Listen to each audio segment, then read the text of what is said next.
Once upon a time, there was a couple named Bright and Sandra. After they got married, they were not fortunate to give birth in time. It took them 5 years of crying and praying before they were able to give birth to their daughter, Naomi. After they gave birth to Naomi, they couldn't stop thanking God for giving them Naomi when all their hopes were lost. One beautiful evening, after they had eaten dinner that night and retired to bed, Naomi was lying down in between the couple. Mr. Bright just kept staring at his little daughter and smiling. "Tell me the reason behind this smile tonight," Sandra asked her husband, also smiling with him. Who would have ever thought that we would have been a parent someday?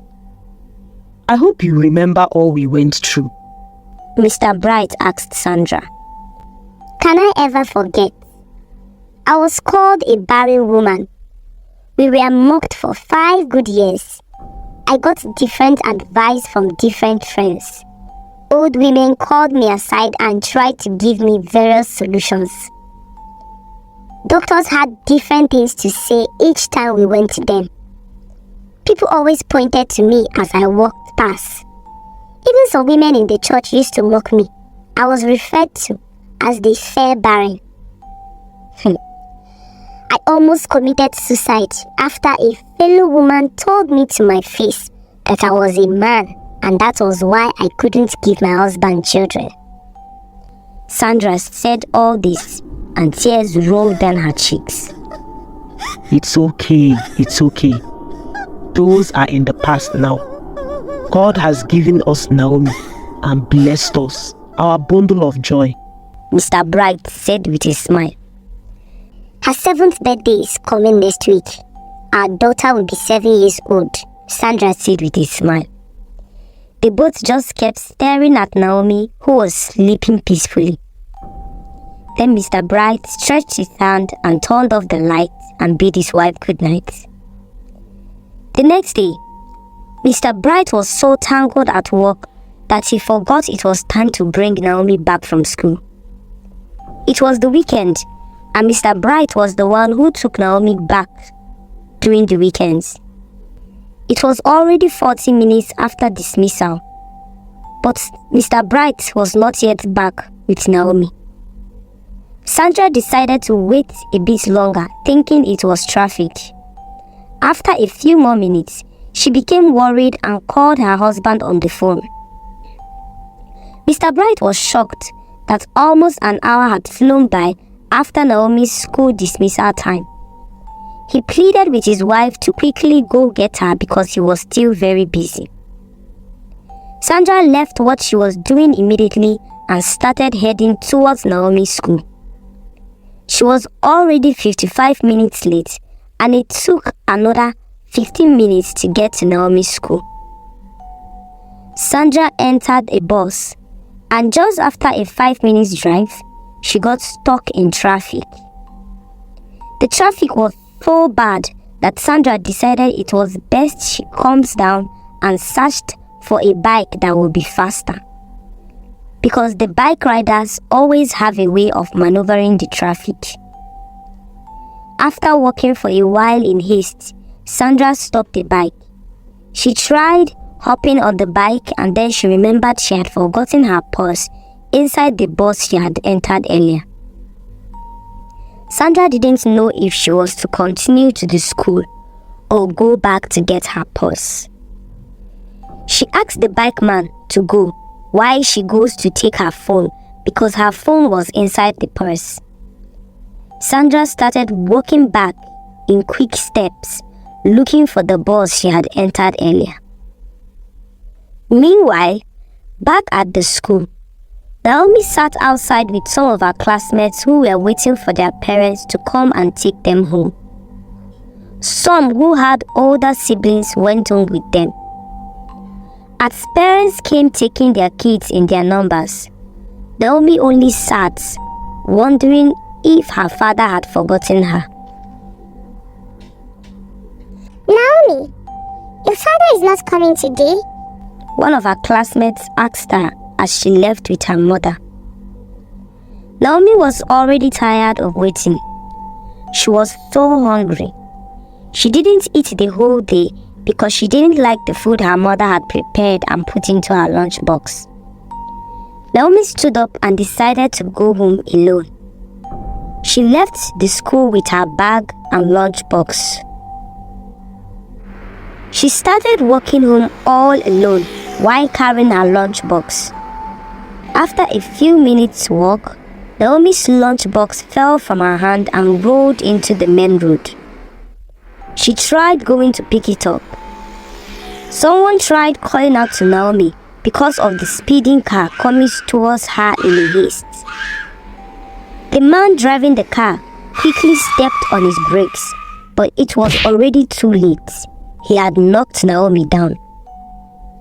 The man came down immediately and saw Naomi lying down almost lifeless and bleeding.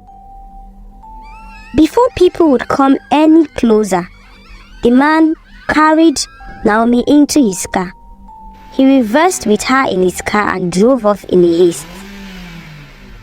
As Sandra walked back in quick steps to where she had alighted from the bus earlier, she noticed some bus drivers were turning around to follow another route because of the traffic ahead.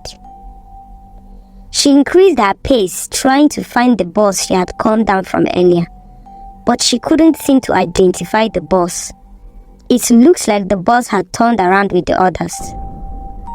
Sandra carried her hand on her head in confusion. She had just lost her purse containing her phone. She wanted to call her husband, but she couldn't. She couldn't pay for a bike either because she had no money on her. She decided to trek down to the school and then call her husband with one of the teacher's phones when she got to the school. After so many minutes of walking under the scorching sun, Sandra arrived in front of the school gate. She was sweating profusely like someone who had engaged in a marathon race. The environment was very calm, unlike the usual time when there were kids around the vicinity. Sandra's only hope was that her daughter was inside the gate, seeing that there was no padlock on it. As she reached out to open the gate, she saw the headmistress coming out of the gate holding a padlock to close the gates. "Good afternoon, ma," Sandra greeted, trying to force a smile. "Good afternoon, my dear. Why are you sweating so much?" the headmistress asked, looking at Sandra. "I'm sorry. I'm so late. It seems everyone had left already," Sandra asked, looking around. "Yes, it's already 4 p.m. and everyone has left. Today is Friday and we close so early," the headmistress answered. "What about my daughter?" Sandra asked, fixing her gaze on the headmistress as she locked up the gate. "Your daughter? No one is here. Why not call your husband and know if he has her? He comes to pick her on Fridays," the headmistress answered. "I know my husband too well, and he can't ask me to come to take my daughter from school if he has already done that," Sandra said, already having mixed feelings. "Why not call him?" the headmistress suggested. "That's the problem. I can't. I was in a hurry and I forgot my purse with my phone inside the bus I'd entered earlier when there was traffic. My phone and the little money I had on me is all gone. I just wanted to come and pick up my daughter first before talking about my phone." "Then how did you pay the bus driver when you came down?" "I had money in my hand already and I just..." "Oh, ma, my phone is not my problem. Where is my daughter? Where is Naomi?" Sandra asked, already having a bad feeling. "Take my phone and call your husband. Let's see if he took her," the headmistress said, dipping her hand into her bag and bringing out her phone. She gave it to Sandra, who collected it and dialed Bright's number immediately. Mr. Bright picked up the call immediately, and Sandra asked him if he came and took their daughter from school. Mr. Bright told her he had been calling her and she was not picking up her calls. He wanted to know if they were back home. He couldn't understand what he was hearing over the phone, that his princess was missing. He told Sandra that he was coming over immediately. Mr. Bright hung up the call, and Sandra could feel the tears building up in her eyes. "Where is my daughter?" Sandra asked the headmistress in a teary voice. The headmistress was dumbfounded. She had no answer to the questions Sandra just asked her. She calmed Sandra down, and she called the teacher in charge of Naomi's class. She asked the teacher to come back to school as there was a case of a missing pupil. Sandra didn't know where she would start from to look for her only daughter. Tears just kept rolling down her cheeks as she waited for the teacher in charge of Naomi's class. She was restless and just kept looking around, hoping to lay her eyes on Naomi. It took a few minutes and the teacher came back to the school. She was asked who had taken Naomi. The teacher said Naomi was sitting with her best friend Anita outside waiting for her father. She saw Anita's mother coming to take Anita. After a while, she didn't see Naomi anymore. She thought her father had taken her. Sandra asked the teacher to call Anita's mother on the phone and find out if Naomi had followed her home. The teacher was scrolling down her contact list looking for Anita's mother's number when Mr. Bright came down from the bike and walked towards the rest in a quick pace. A call came into the headmistress's phone. She picked it up. "Hello, madam. I think one of your students met with an accident a few minutes ago," the voice said over the phone. The headmistress shifted a bit to where she won't be heard. She asked what the pupil looked like. The description fitted that of Naomi. She slowly brought down the phone.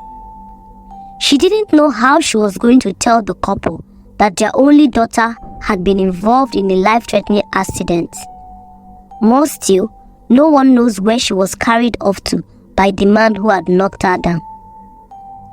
The headmistress just kept staring at Bright, who was consoling Sandra, who cried bitterly. It seemed like Anita's mother just told them Naomi wasn't with her. A tear almost dropped off the cheek of the headmistress in confusion and pity for the couple. Earlier, when Naomi was hit by a speeding car, the man who had knocked her down came down from his car immediately. He saw Naomi lying down almost lifeless, and without wasting time, he carried Naomi into his car. He reversed his car and drove off. He was praying so hard that she doesn't die before he gets to the hospital. David was on the phone talking with a business associate. He had actually come for a visit and was going back to his city. He didn't see Naomi. He was lost in the call he was making. He only heard someone's loud cry which drew his attention. But before he could step on his brakes, he had already knocked the little girl down. So he immediately came down and carried Naomi into his car. He didn't want to take any chances in saving the life of the little girl. What kind of temptation is this? David asked himself as he drove quickly to a hospital he knew distant away. He was sweating profusely as he drove at his maximum speed. When he got to the hospital, he carried Naomi into the hospital. She was already bleeding from her mouth and her head. It seemed like Naomi's head had first landed on the iron in front of his jeep without falling to the ground. The nurses took charge immediately. The doctor was busy with another patient. When he was told of the emergency, he quickly came to see the new patient. David was pacing around the hospital. He didn't know what to do. The doctor was really taking quite long inside the hospital room, and David grew anxious by the moment. He didn't want to hear any bad news. The doctor came out with a sad look. David walked up to him to ask him how the little girl was doing. The doctor looked at David and shook his head. "I'm sorry, sir. The accident was really fatal. We examined her thoroughly and found that she has internal brain bleeding. We have tried to control it with some drugs and injections. She needs immediate surgery for her to survive," the doctor said in a very concerned tone. "A surgery? Go ahead with the surgery, doctor. The money won't be a problem. I will sign any document necessary. I don't want that little girl to die, please, doctor," David begged with his hands together. "I'm sorry, but we don't have the necessary equipment here. You will have to take her somewhere else. I will give you some written notes." David didn't know his way around where he was. He didn't know which hospital had the equipment that was needed for the surgery, and so he decided to take Naomi to his city. He needed her to get better before starting to look for who her parents were. David asked the doctor if he could take Naomi on a 4 to 5 hours journey drive to another hospital from where he came from. The doctor gave his approval and gave some written notes to David and gave another injection to the little girl.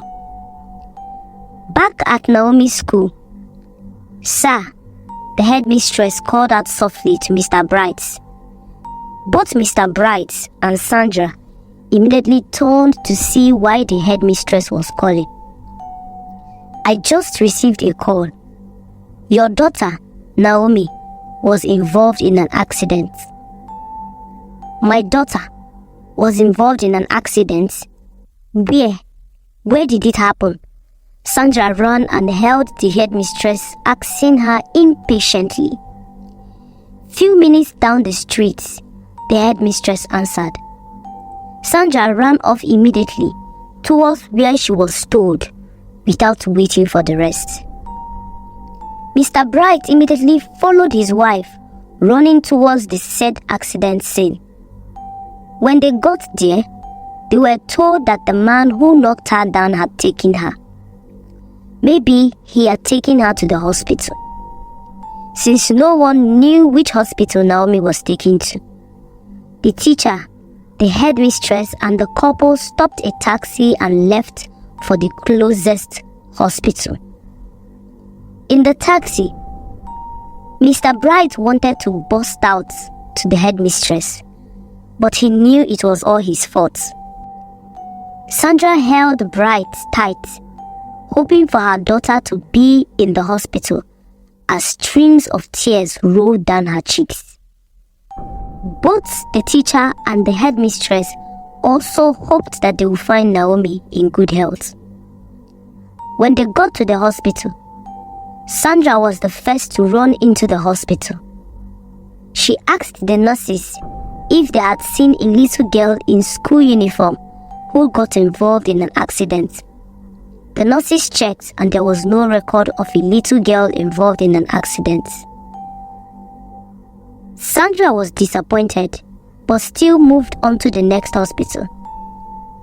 By the time they got to the third hospital and asked about the case of a little girl who had an accident, they were told that a little girl who fitted their description was brought into the hospital. It was a big hospital, so they were asked to wait while they find which ward the girl was taken into. Sandra was relieved that finally she was going to see her only daughter. She only hoped that Naomi was okay. They all waited impatiently for someone to come and take them to see Naomi. Then the doctor came out. He came to see those looking for the little girl. "Doctor, how is my daughter? Where is she? Can I see her?" The doctor was asked by Sandra in tears. "Yes, doctor, please, can we see our daughter?" That was when the doctor realized that those standing in front of him were the parents of the sick girl. "I'm so sorry. Are you the parents of the little girl?" the doctor asked, shifting his gaze from Sandra to Mr. Bright. "Yes, we are," Mr. Bright and Sandra answered anxiously and nodding their heads. "Sorry to break this sad news to you then. Your daughter was involved in a serious accident which nearly took her life. When she was rushed here, she was bleeding from her head.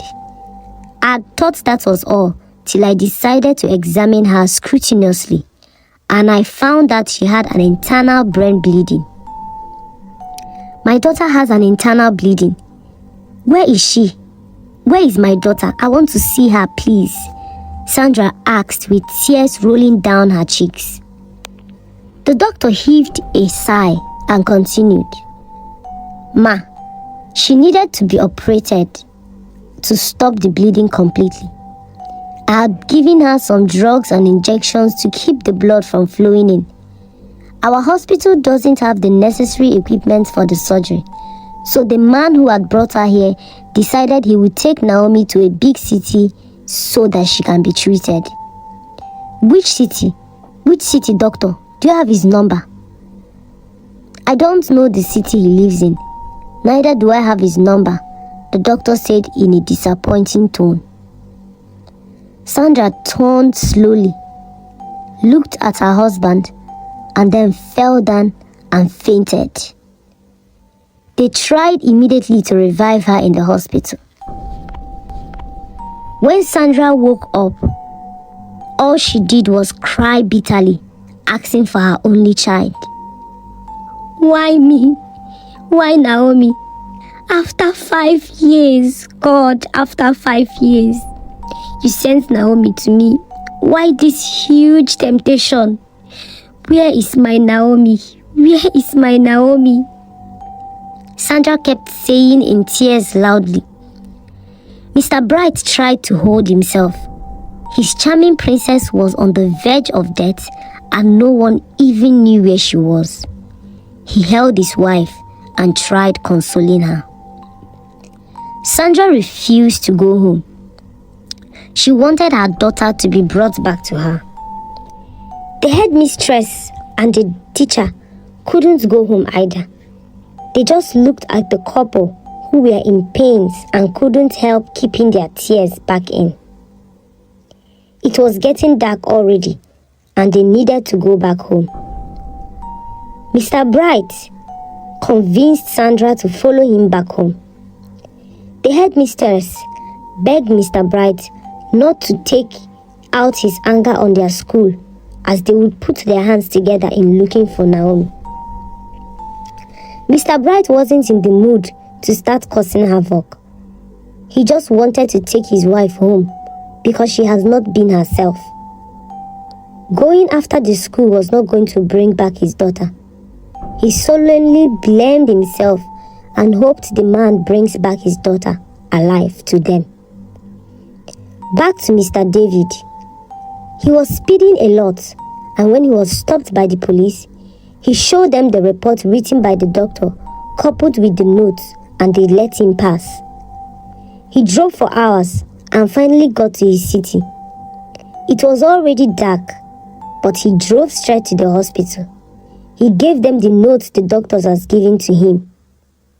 Naomi was quickly taken into the theater while Mr. David made the necessary payments. The surgeon was called, and luckily he was still in the hospital. He had wanted to leave a while ago, but it was as if something kept him back. He immediately went in to see Naomi. Mr. David was in the waiting room. He was praying and hoping Naomi would come out safe. He kept pacing around and rubbing his hand on his head. His phone kept vibrating in his pocket. He brought it out and it was his wife, Tina, calling. She had called him so many times and he never picked. He picked up the call and his wife asked him why he wasn't back home yet, after telling her hours ago that he was on his way home. Mr. David explained everything to his wife. She asked where he was so she would come immediately. It took a few minutes, then Tina arrived at the hospital. She went and met her husband where he was seated and sweating. She asked him how it all happened and he told her. Tina was concerned. She decided to wait with her husband for the outcome of the ongoing surgery. The surgery took a very long time. Once in a while, a nurse will come out and then go back into the theater. Mr. David and Tina kept sleeping and waking up at intervals in the hospital waiting room. They earnestly wanted Naomi to be healed. Time was crawling, but finally, the doctor came out. He was wearing a smile on his face. Mr. David was the first to see the doctor. He tried standing up, and Tina, who was sitting beside him, woke up too. "Doctor, how is she? Hope the surgery was successful," Mr. David asked the doctor anxiously. "By the grace of God, and not ours, the little girl is safe and out of danger. Yes, the surgery was successful." "Yes. Oh, thank God," Mr. David said out loud while his wife hugged him happily. "Please bring down your voices," the doctor said in a low tone. Okay, Mr. David said. "She needs a lot of resting time. She's likely to lose a part of her memory, which will only come back with time by God's grace. Also, she may not be able to talk well for a while. I have given some list of drugs to the nurse. You get them and make sure she takes them as prescribed. She really needs a lot of love and care from you both to get well soon." "Can we see her now?" Tina asked softly. "Sure, but she needs no disturbance. She needs maximum rest," the doctor said and walked out. The couple thanked the doctor and walked into the hospital room. Immediately, Tina walked into the room and set her eyes on Naomi. Streams of tears ran down her cheeks. She started sobbing bitterly while Mr. David tried to console her. The headmistress left with a heavy heart. She knew Naomi was the only daughter of Mr. Bright. She knew what it felt like for a child to be missing. She blamed the teacher in charge for being so careless. The class teacher wanted to defend herself, but she knew that nothing she would say would justify the fact that Naomi got missing under her watch. She only prayed and hoped for Naomi to be safe wherever she was. Mr. Bright stopped a taxi, which would take him and his wife back home. He kept consoling her as they drove back home together. When they got home, Mr. Bright began to make calls, creating awareness that his daughter was missing. He wanted to go to the police station, but he couldn't leave his wife all alone in the condition she was in. Sandra sat on the chair in the living room, feeling so weak. It felt as if she had just lost a part of herself. She wondered why such a heavy temptation would come to her. She couldn't blame her husband. She knew it wasn't intentional on his side. But she wondered why, of all days, it should be the same day that traffic would hold her up. If only there was no traffic, she might have gotten to school before Naomi met with the accident. Sandra stood up slowly. Then she walked towards her room in slow steps after wiping her tears. "Where are you going to, Sandy?" Mr. Bryce asked, looking at his wife. Sandra just shook her head from left to right and kept walking towards her room. She entered her room and knelt down beside her bed. "Father, I know you won't let anything happen to the only child you've given me. I know you will heal her, even though she's not here with me. Whatever hospital she has been taken to, let her be healed, because I trust in you, Lord, in the name of Jesus. Amen," Mr. Bright responded loudly. Sandra turned and looked at him. He had followed her into the room. Mr. Bright consoled his wife. They had no appetite for food. He took his wife to the bathroom and helped her take a shower. After they were done, they retired to bed. Both Mr. Bright and Sandra couldn't find sleep, as lots of questions kept running through their minds. Who had taken Naomi? Why did he leave for another city with Naomi without their consent? Was Naomi really safe out there? How will they get to see their only daughter again? Tina started sobbing bitterly as she saw the condition of Naomi. Mr. David held his wife and took her out of the room. The doctor had warned them not to disturb Naomi to avoid any complication. Years ago, when Mr. David got married to Tina, Tina got pregnant for the first time. The couple were so happy for their incoming child. It took only a few weeks and Tina had a miscarriage. She cried because she couldn't tell what actually caused the miscarriage. She took in again. This time, she tried being careful and avoided everything the doctor told her to avoid. Finally, she gave birth to a baby boy. Mr. David and Tina were so happy. They called their little boy Pascal.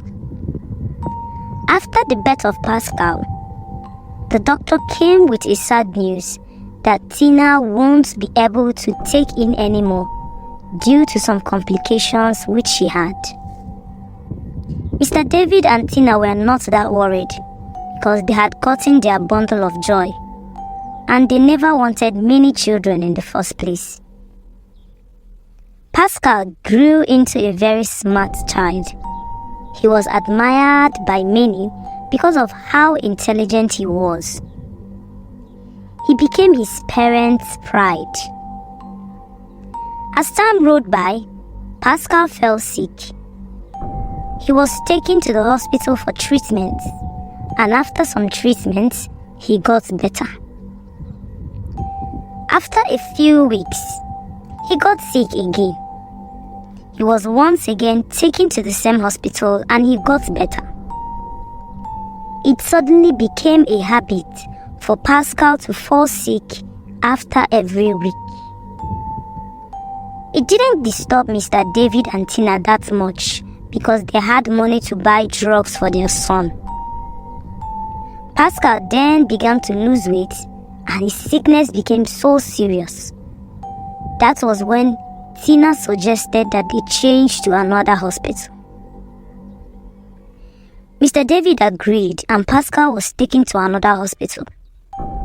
When they got to the hospital, a doctor was called because of how serious Pascal's case was.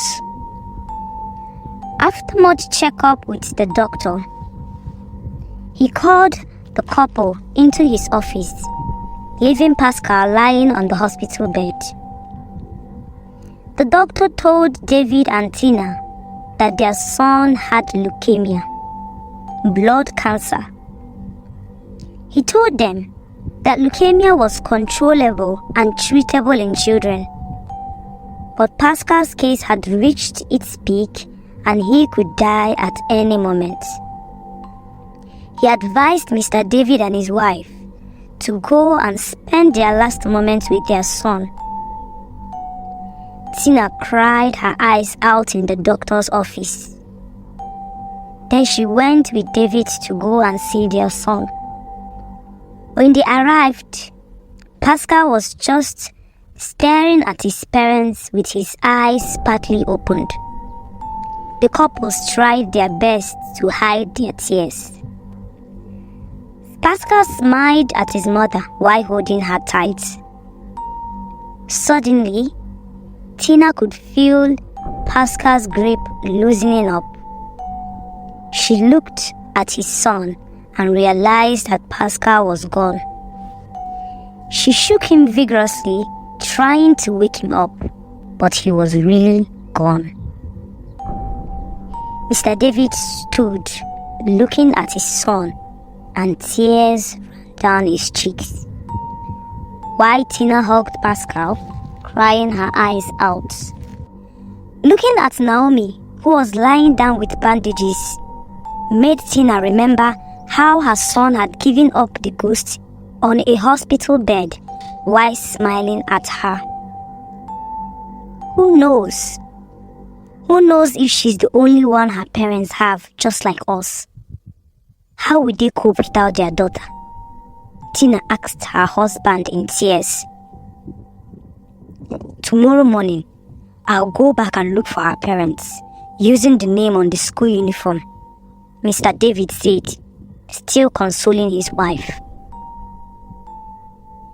The next morning, Mr. Bright woke up. He sat on his bed, thinking of how he was going to find his only daughter. He decided he was going to go to the police station and lay a complaint about his missing daughter. A call came through his phone. It was from the proprietress of the school. She was calling to plead for forgiveness and assure him that the school was going to help and make sure Naomi is brought back to him. Mr. Bright knew that those words only came because she was afraid of losing her school. He only wanted his daughter to be found and nothing more. So he left for the police station to lay a complaint about his missing daughter. The police assured Mr. Bright that they would try their best to bring his daughter back to him. By the time Mr. Bright came back from the police station, he wanted to go to work, but in a second thought, he decided to go back home and be with his wife. He got back home and discovered that the door was open. He had asked Sandra to shut the door behind him. Mr. Bright opened the door slowly to know why the door was still left open. Back at the hospital, Mr. David went back to where Naomi was lying with his wife, Tina.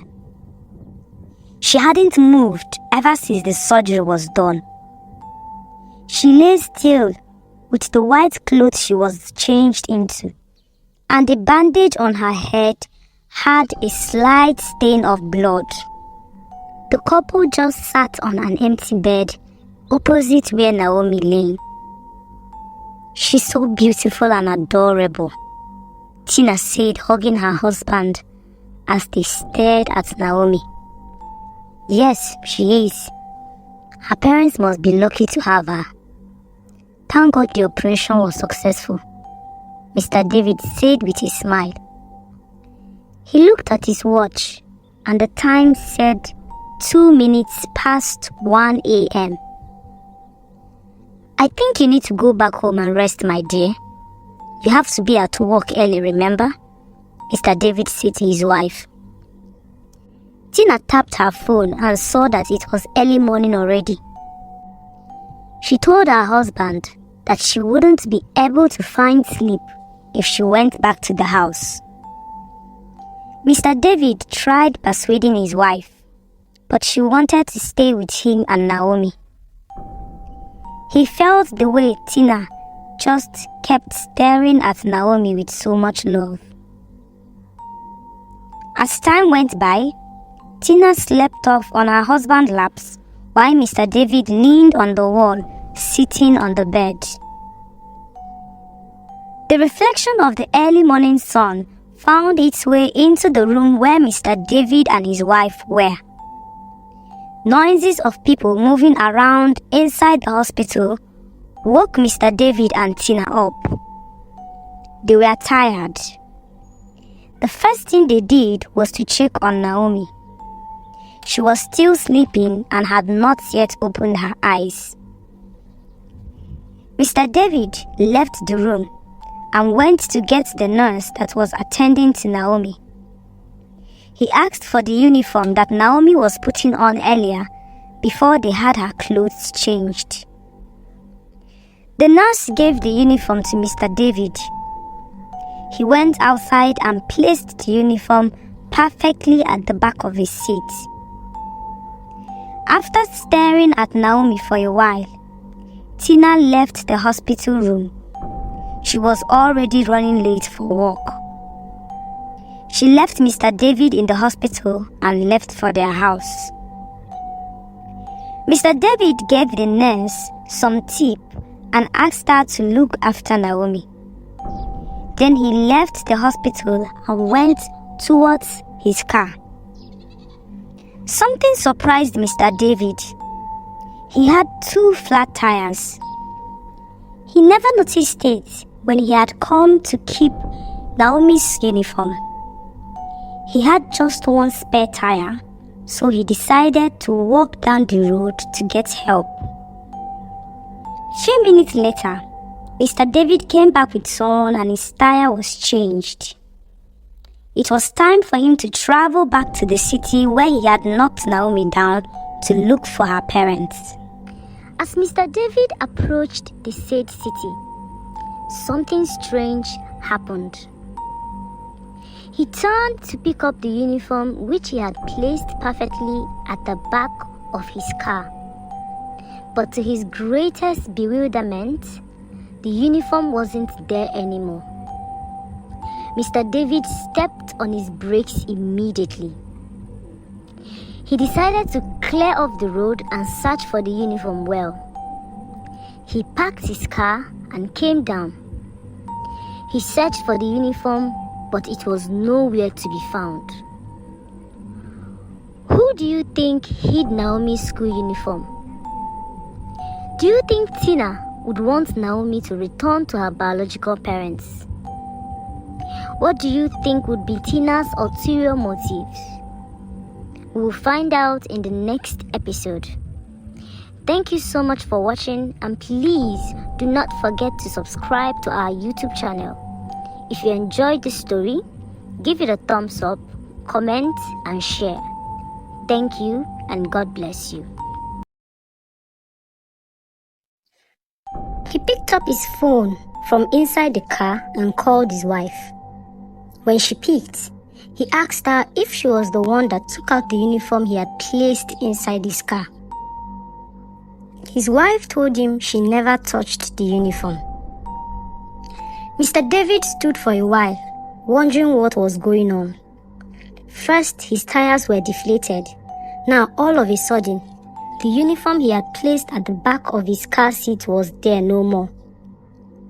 If his wife said she did not take out the uniform from the back of the seat, then who did? When Mr. David had called his wife, she was with her best friend in the office. Tina's friend, Deborah, had come to visit Tina at her workplace. She asked her why her husband will be asking about a school uniform. "Have you adopted a child without letting me know?" "Me?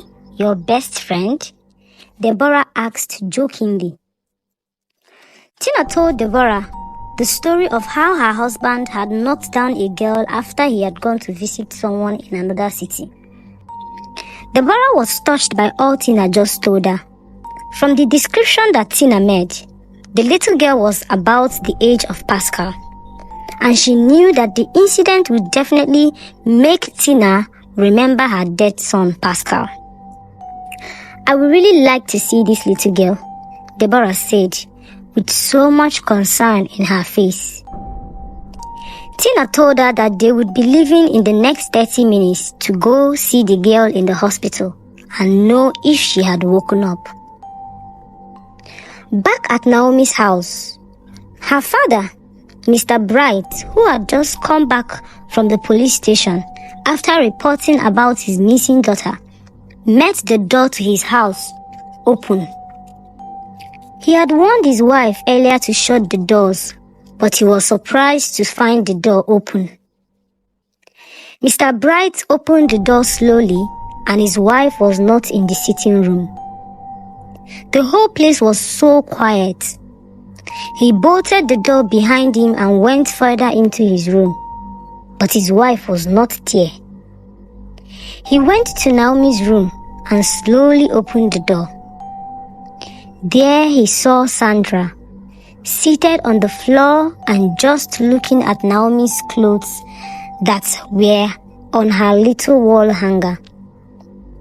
Then she took Naomi's teddy bear and held it tightly to herself as streams of tears ran down her cheeks. Mr. Bright was so broken, seeing the state his wife was in. He went towards her and consoled her tightly. Sandra never knew her husband was already back. She held the teddy bear tight and the tears ran down her cheeks. He then lifted his wife from the floor where she was seated. He wiped Sandra's tears with his hands. What did the police say? Will they find her? Did they find my Naomi? Sandra asked. I just reported the case, my dear. I know the police will do their best to find our baby, Mr. Bright answered, trying to give hopes to his wife. What if Naomi didn't make it out of the operation room? What if that was the reason why the man who knocked her down didn't come to look for us? Sandra began to ask again as tears started all over to roll down her cheeks. Don't be pessimistic, Sandy. We will find our daughter and she will be okay, Mr. Bright said, trying to be the carrier of hope for himself and his wife. Go and freshen up. We will eat out and then we'll go to the hospital and wait for the man. Hopefully he may come back to the hospital, Mr. Bright said to his wife. A few minutes later, Sandra was done in the shower. She wore her clothes and then left the house with her husband. They arrived at an eatery to eat, but Sandra had no appetite. Any little girl that passed looked like Naomi in her eyes. Sandra didn't have the appetite to eat, so Mr. Bright packaged some of the food and took it with him. He left for the hospital with Sandra because they wanted to know if the man had stopped by. Back at the road, Mr. David kept wondering what was actually going on. He knew his wife too well and she wasn't the type of woman to tell him lies. But he wondered who else would have taken the uniform. He had already made up his mind to look for Naomi's parents, and he wasn't going to stop halfway. He knew what both him and his wife had to go through when they lost their only son, Pascal. He needed to find the girl's parents earlier. Uniform or no uniform, I am going to look for the parents of that little girl. Who knows what they are going through? Mr. David said, and entered into his car. He started driving into the city and towards the direction of the accident scene. But the more he drove, the more confused he got. He couldn't actually identify the scene where the accident has taken place because he was in a haste. The first place he stopped and asked questions, it seemed like he was at the wrong place because there was no accident recorded there yesterday. Time was speeding by and Mr. David needed to find the girl's parents. He thought about going to the police station, but then another thought came to his mind. He thought it right to go back to the hospital where he had taken Naomi to. He knew the hospital so well because it was by the roadside. Perhaps Naomi's parents may have come there in search of their daughter. So he went back into his car and drove towards the hospital. She picked up her car keys and left for the hospital with Deborah. Deborah asked Tina, who would have taken the uniform her husband had called her earlier about. Tina said she had no idea because she never touched the uniform. It felt strange to Deborah, but she decided not to talk about it. When they both got to the hospital, Tina took Deborah to the ward where Naomi was kept. Naomi was still lying motionless on the bed with bandage on her head. What a cute little girl. I wonder what her parents are going through, Deborah said with a mixed countenance. All I want is for her to get better, Tina said, holding Naomi's hand and trying to smile. She could feel the little girl's finger forming a grip on her hand. I think she's finally awake, Tina said, feeling so much happiness. Both her and Deborah focused on the little girl, waiting for her to open her eyes. Suddenly, the little girl's grip on Tina loosened and she started jerking like someone going through a seizure. Tina got really scared. Doctor! Doctor! Tina called out, running out of the hospital room. A nurse came running towards her direction to know what the problem was. Tina told the nurse that Naomi suddenly started shaking. The nurse asked another nurse to go and call the doctor while she ran in to go and see Naomi.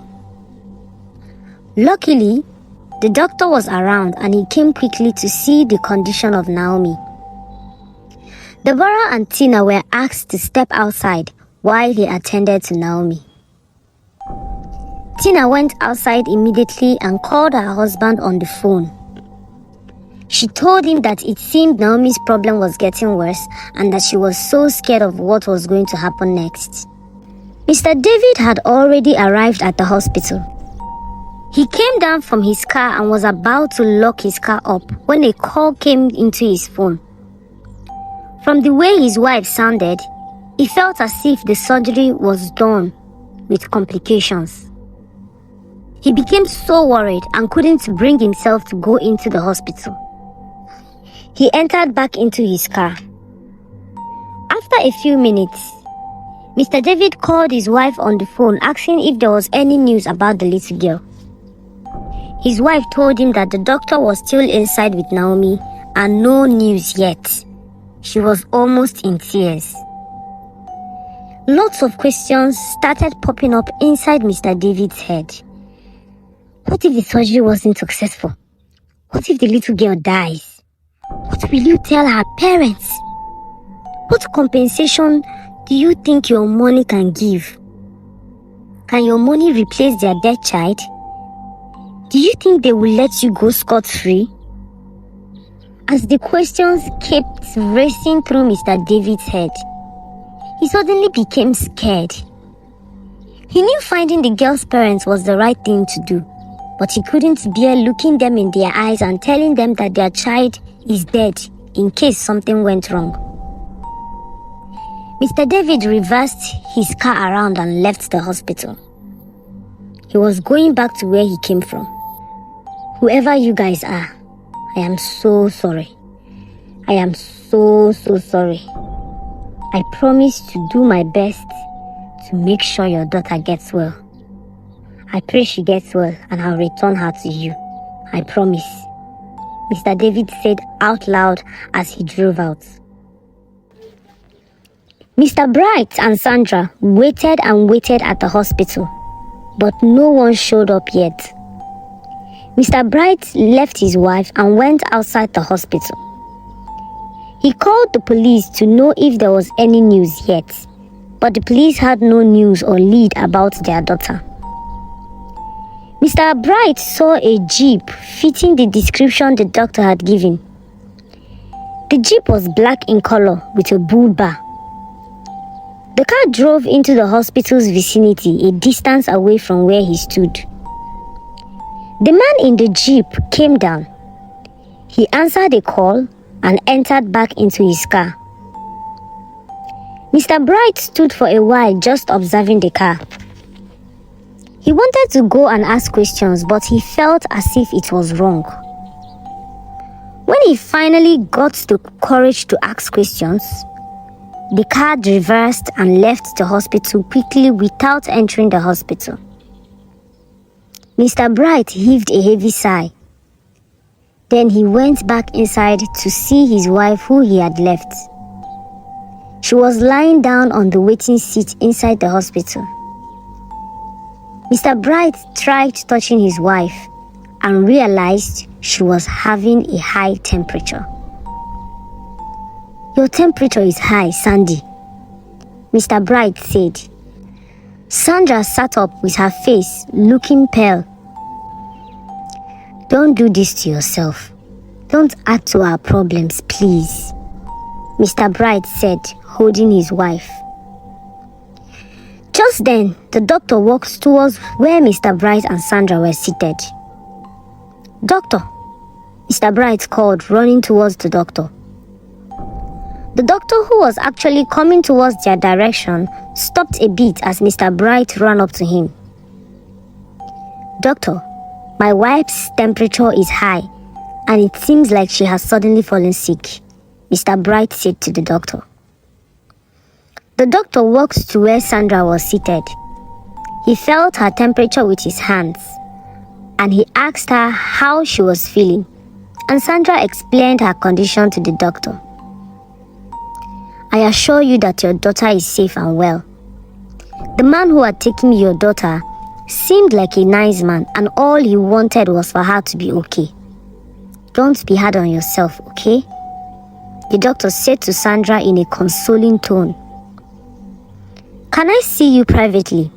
the doctor said, looking at Mr. Bright. "Sure," Mr. Bright answered and followed the doctor. "Sir, your wife is going through the trauma of your missing child. I will advise you call some of her siblings to be around her. If care is not taken, she may go after her life." The doctor said this, and then he wrote down a list of some drugs Mr. Bright had to buy from the pharmacy.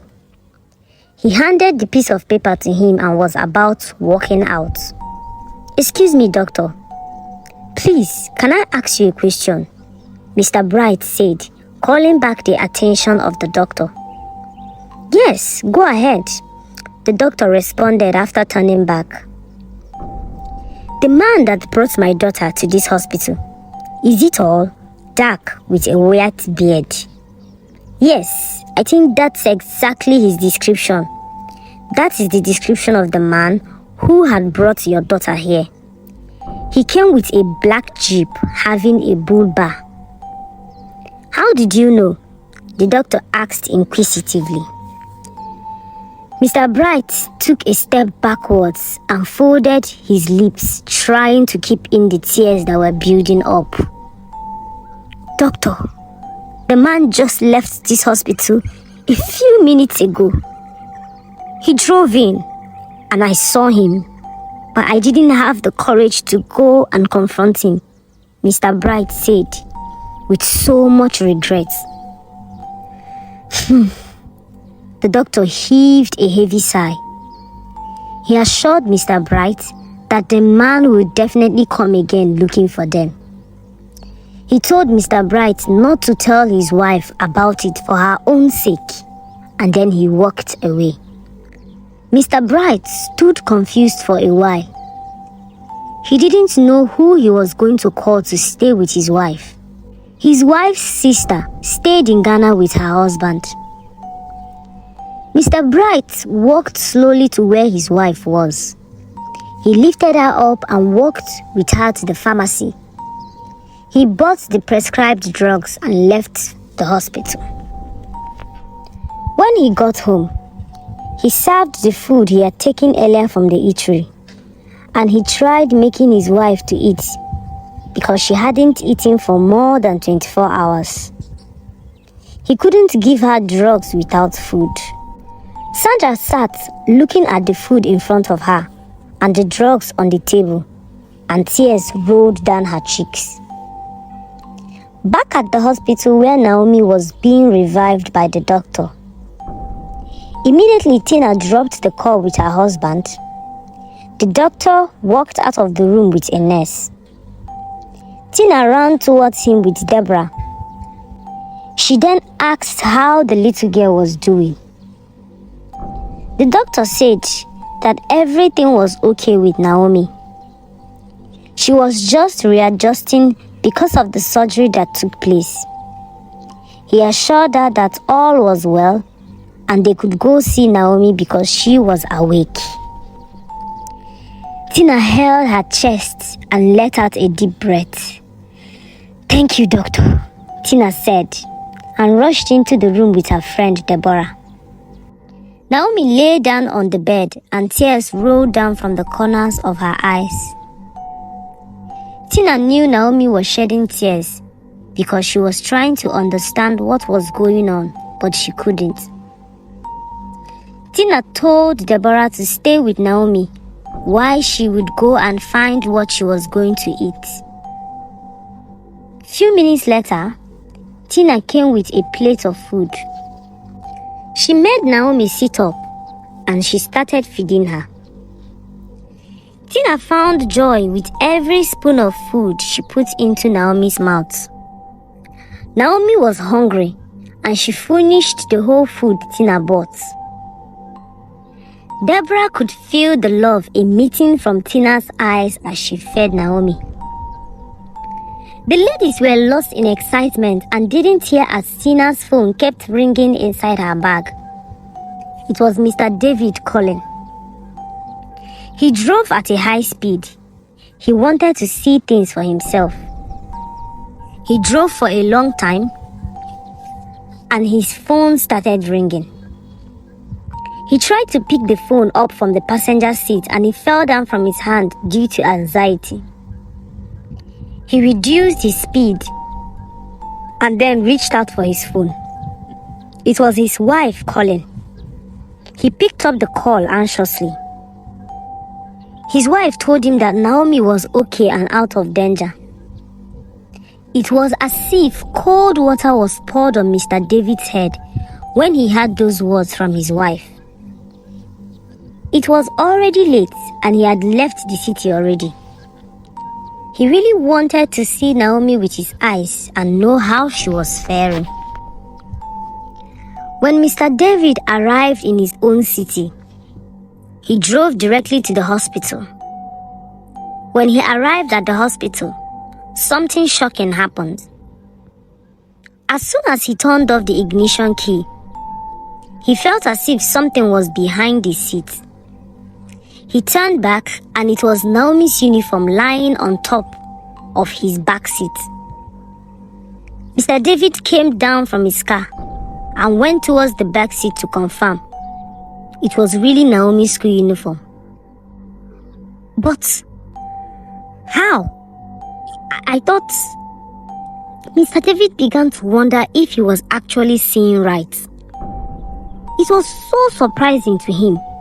He left the uniform inside the car and entered the hospital. Tina was alone with Naomi, who was sleeping soundly. Mr. David told his wife Tina about the missing uniform of the little girl that suddenly appeared back inside his car.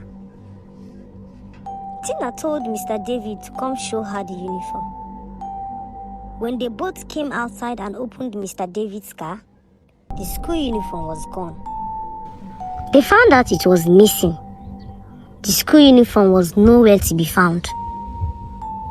"Where is the uniform?" Tina asked in awe as she stared inside the empty car. "It was right there. I left it there. I saw it before coming to call you." Tina said to Mr. David, "I'm not sure you know what you're talking about." Mr. David screamed, almost driven to madness by disbelief. "Honey, I am certain I left the school uniform right here, at the back of the car. I saw it before locking the car and entering the hospital to see you. How could it have disappeared? No one else has my car key. Who could have placed and removed the school uniform? Mr. David fell to the ground, gasping for air. Tina was shocked, lost in thoughts, and stood motionless without saying a word. Is there someone else involved in Naomi's accidents? Do you think there is more to Naomi's accident? Who could be manipulating the entire situation? Do you think there are deeper and more hidden factors surrounding the whole situation? Find out in the next episode. Stay tuned and enjoy the story.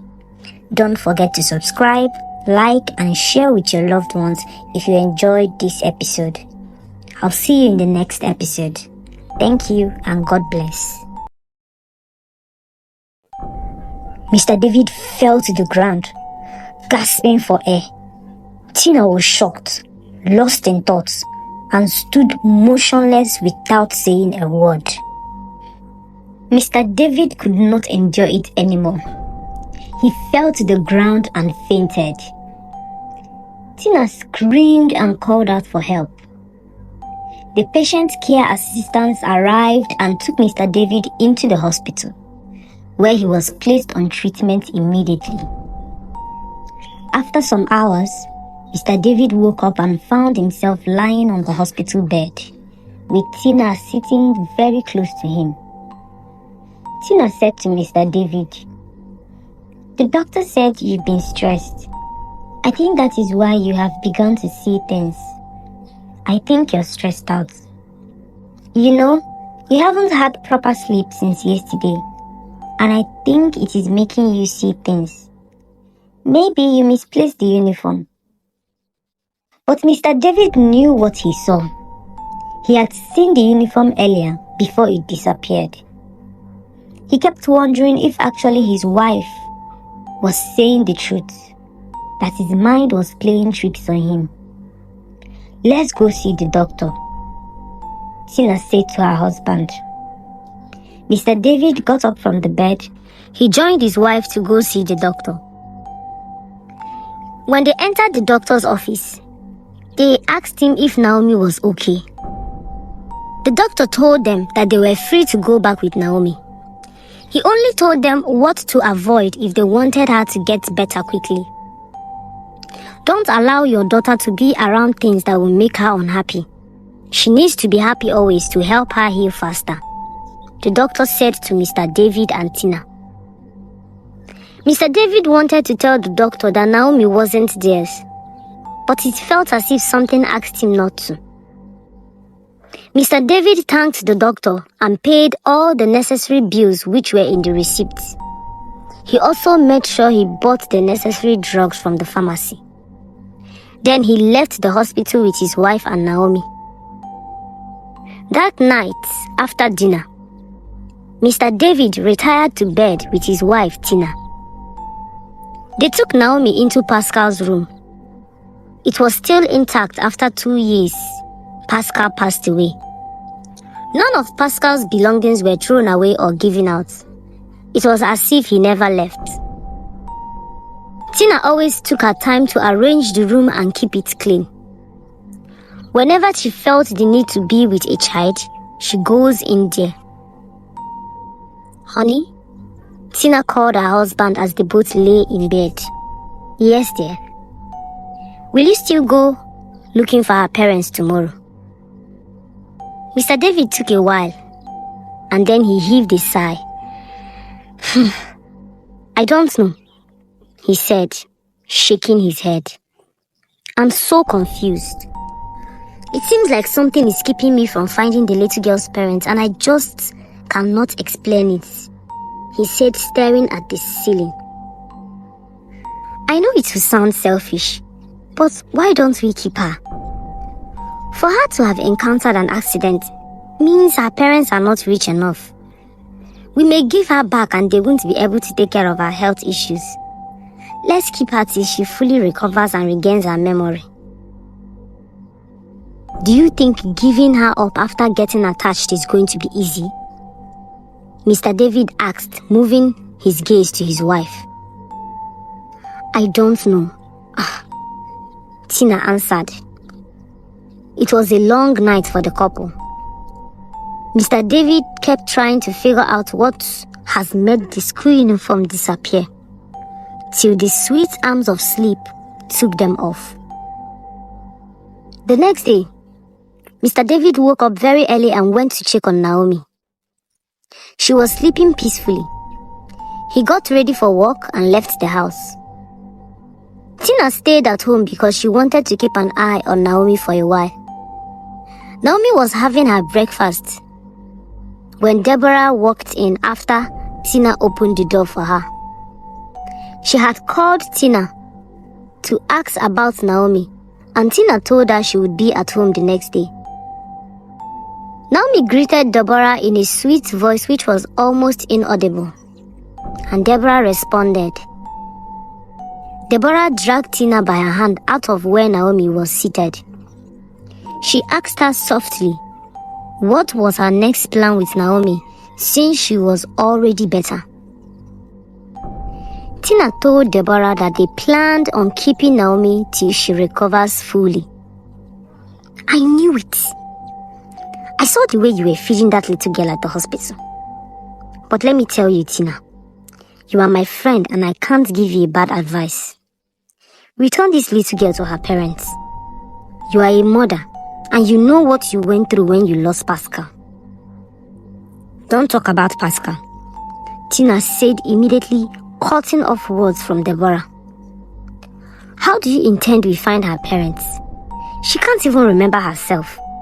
She needs intensive care and I'm going to give it to her. This has nothing to do with Pascal, Tina said, and a tear rolled down her cheek. Back at Naomi's parents. Mommy? Mommy? Naomi's sweet voice called out to Sandra.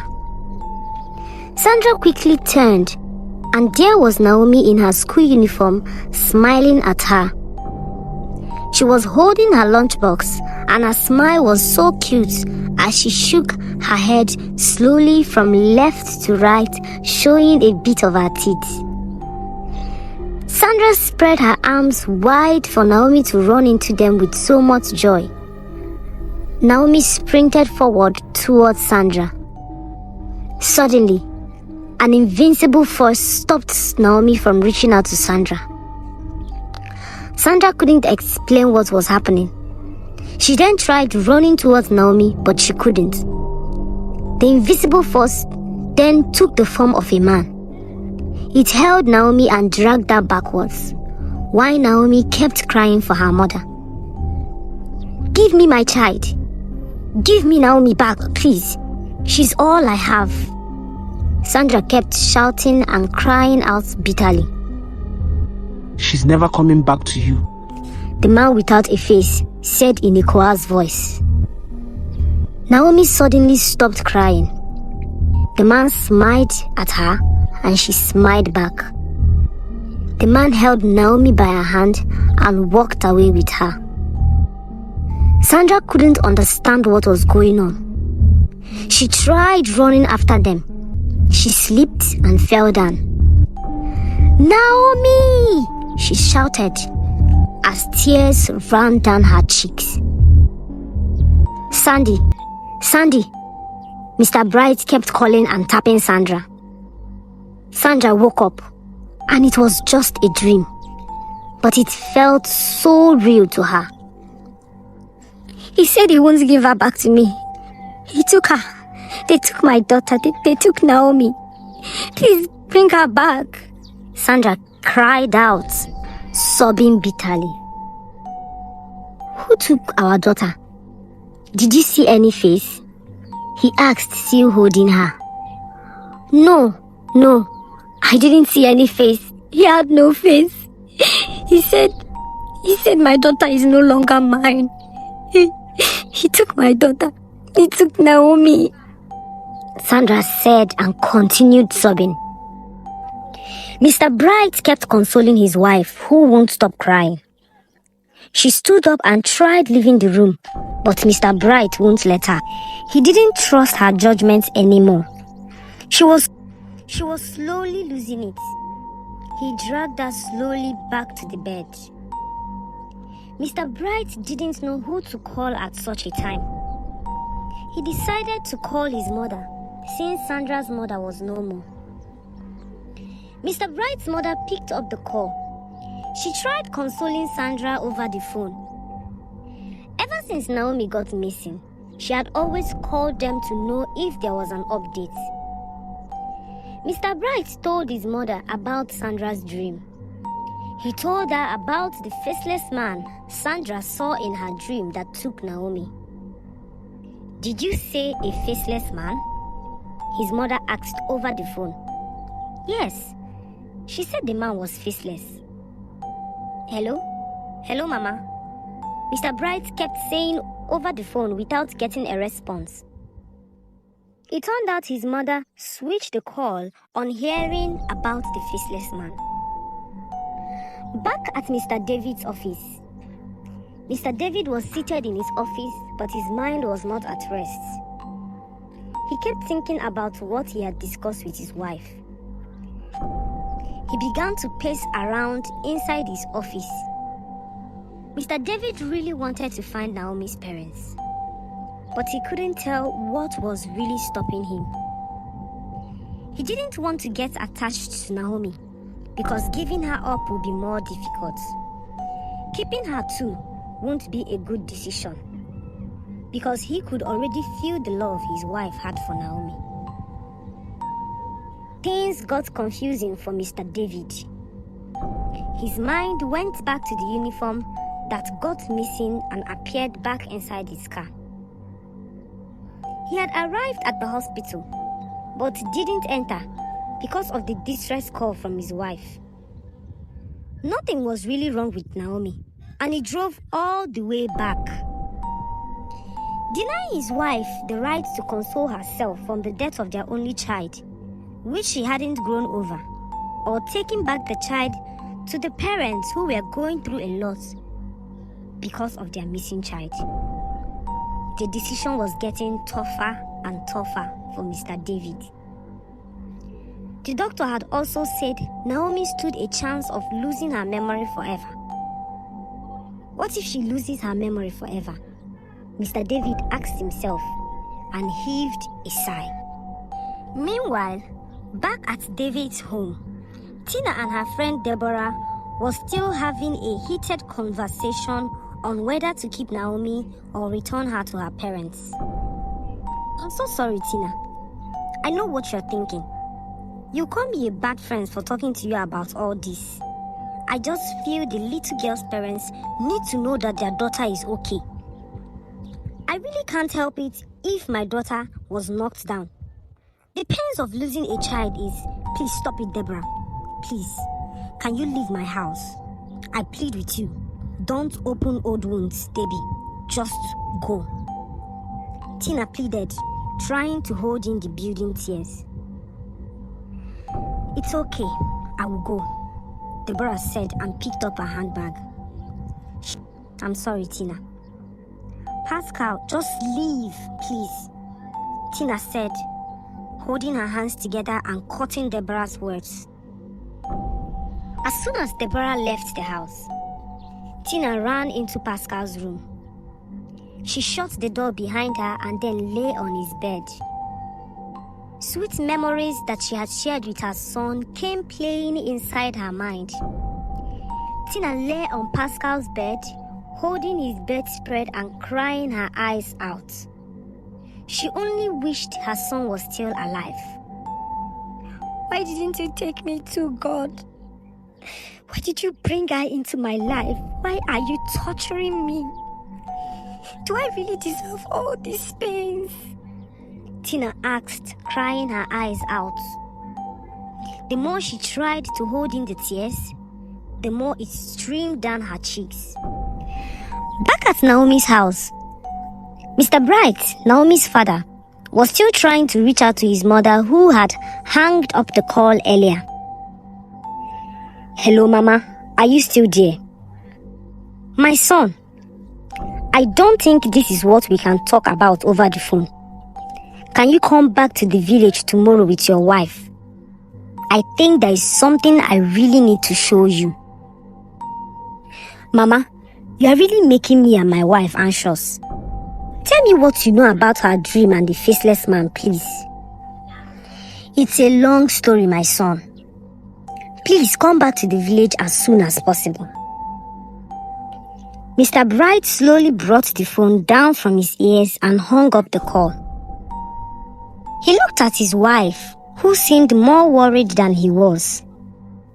Sleep didn't go through their eyes again as they kept wondering why Mama will ask them to come back to the village and who the faceless man was. Mr. Bright and his wife began preparing for their impromptu travel to the village. When they were done, they left their house very early.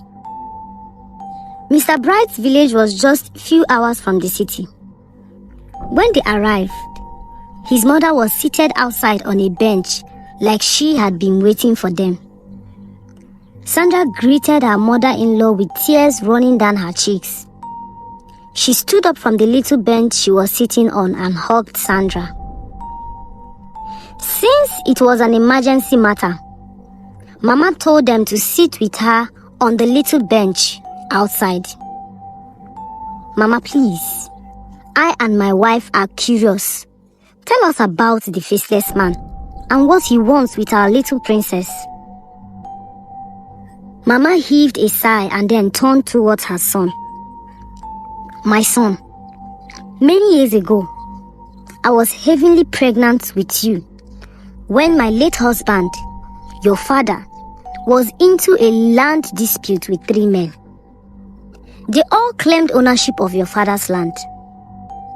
Your father called his uncles to help him, but they all turned their back on him.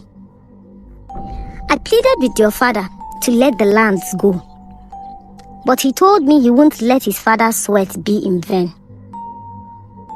When all hopes were beginning to fade away, your father took me to the land at night. In front of the biggest tree inside the land, your father made a promise to the tree. He told the tree that if he takes over the land as the rightful owner, he was going to dedicate all his future generations to it, starting from the one I had in my womb. Then your father cut himself with a sharp object and smeared the blood on the trunk of the tree. Those who had come to drag the land with your father came begging him. They said a faceless being was chasing them all around, even in their dreams.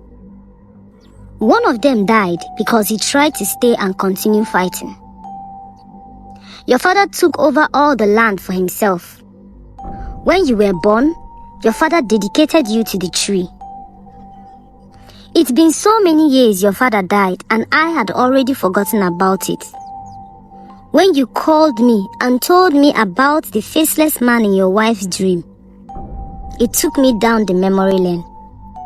My son, I think that it was the faceless man that caused the accident which Naomi got involved in. I think it wants to take the child away from you and your wife for not dedicating her to him, Mama said in a convincing voice. It all began to make sense to Mr. Bright. He couldn't explain how he had suddenly forgotten to take his daughter back from school. He always went there earlier than the normal time. Neither could Sandra explain why there was a sudden traffic that got her phone stolen. None of them remembered to call the school to tell them they would be coming later than usual. Naomi was a very smart girl, and her leaving the school without waiting for them also made sense. Of all the hospitals in the city, his daughter was transferred to another city which they know not about. Even Mr. Bright began to understand why the man who had knocked his daughter would come to meet them in the hospital and go back. How can a tree torment my life? Where was the tree when I and my wife were looking for a child? After waiting on God for a child, Mama, you are telling me a tree is in charge of my daughter's disappearance. "You and Papa dedicated me to a tree?" Mr. Bright said, fuming with anger. He stood up from the bench, entered into the house, and came out with a machete. "I am going to bring that tree down today. I want it to show me its powers," he said, and walked out with the machete. Mama begged her son not to cause any harm to the tree. She told him to appease it for it to bring their daughter back. But Mr. Bright already made up his mind. He arrived where the tree was and yelled at the tree and started cutting the tree.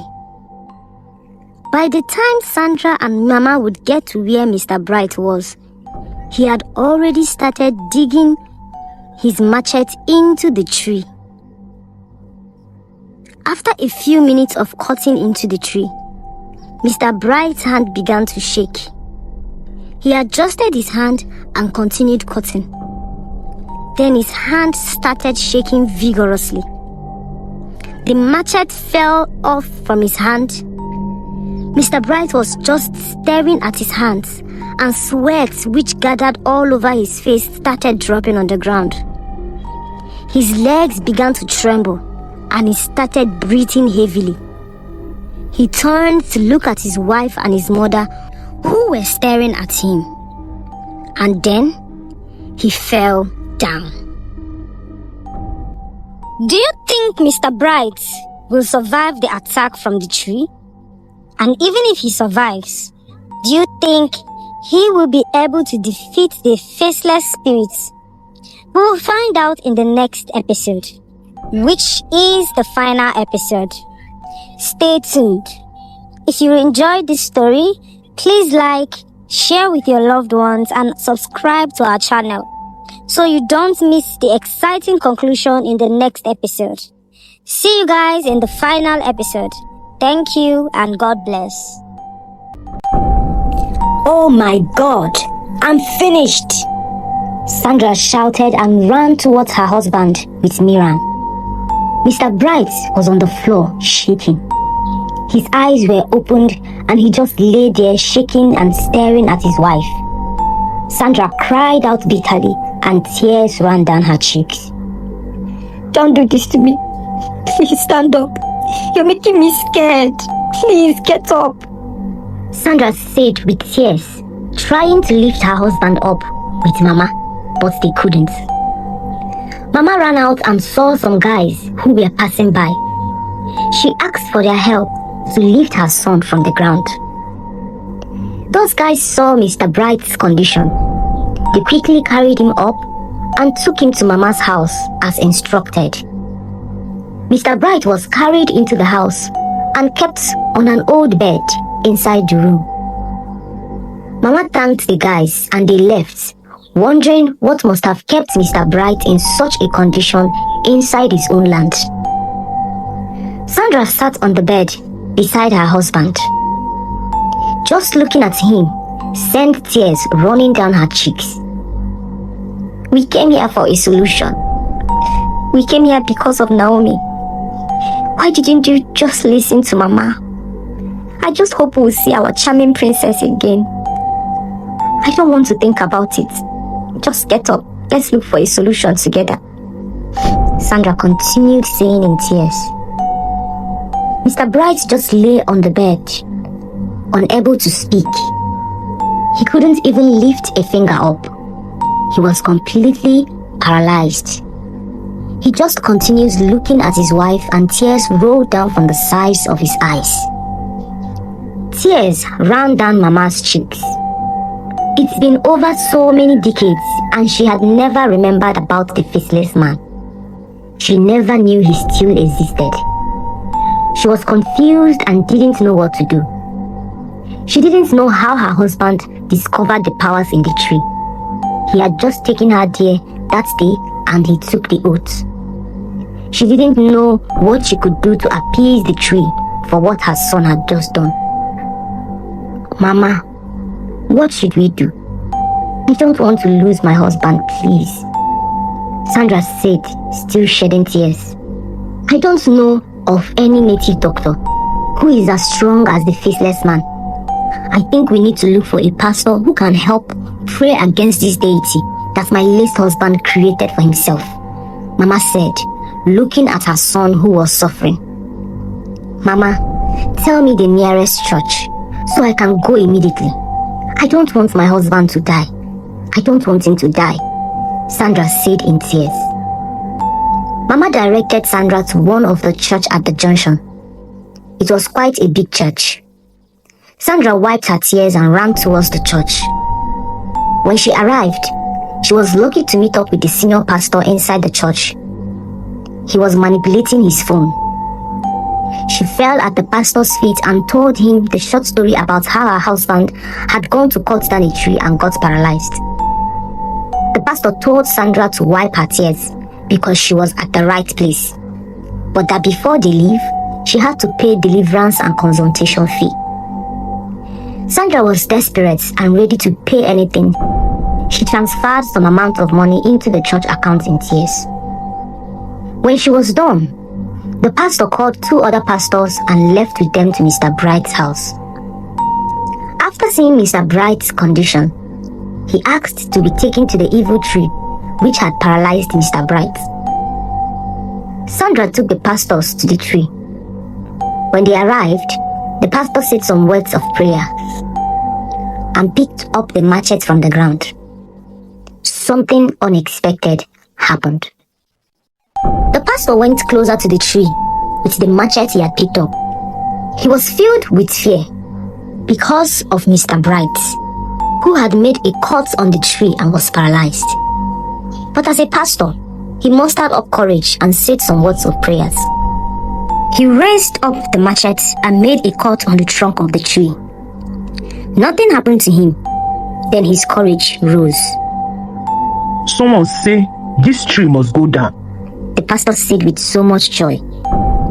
"This tree must go down," his fellow pastors repeated after him. Then he raised the machete high up this time. With so much strength, he made a deep cut into the tree. He also let out a loud cry immediately the machete landed on the tree. "My leg! My leg!" the pastor shouted in pains. His fellow pastors were all surprised, and all were looking at him to know what had happened. The pastor looked at his trousers, and it was already soaked with blood. He slowly lifted up his trousers in tears, only to see a huge cut on his leg, with blood pouring out. The pastor fell on the ground and started crying out in pains. "My leg, oh! Please help me! Oh my God!" Fear gripped the other pastors. They were scared to come close to the pastor who was on the ground crying in pains. They both kept pushing each other to know who was going to help the pastor. A sensational wind began to blow, and the weather started changing. The atmosphere was turning dark. A strange whistle accompanied with strange whispers were heard. A man without a face walked out of the tree. The pastors left their Bible and took to their heels, leaving the senior pastor who was crying out and calling them back. Sandra was scared, but the need to see her daughter and save her husband was even far greater than her fear. She knelt down in front of the being in tears. "Please, forgive my husband. Please, I am so sorry. No one told us we were to dedicate our daughter to you. Please bring back my daughter and heal my husband. I'll dedicate her to you, I promise," Sandra said in tears. "Blood. Only blood can appease me. The blood of an innocent child.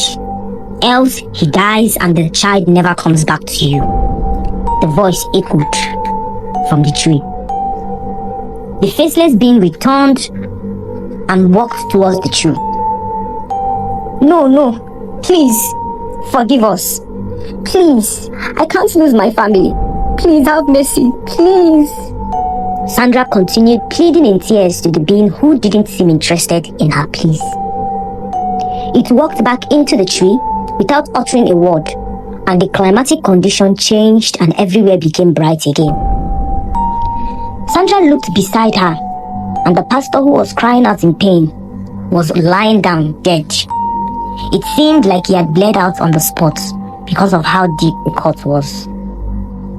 Sandra cried out and ran out of the land. She ran home in tears. She entered the house with tears rolling down her cheeks. Mama stood up anxiously, trying to know what had happened.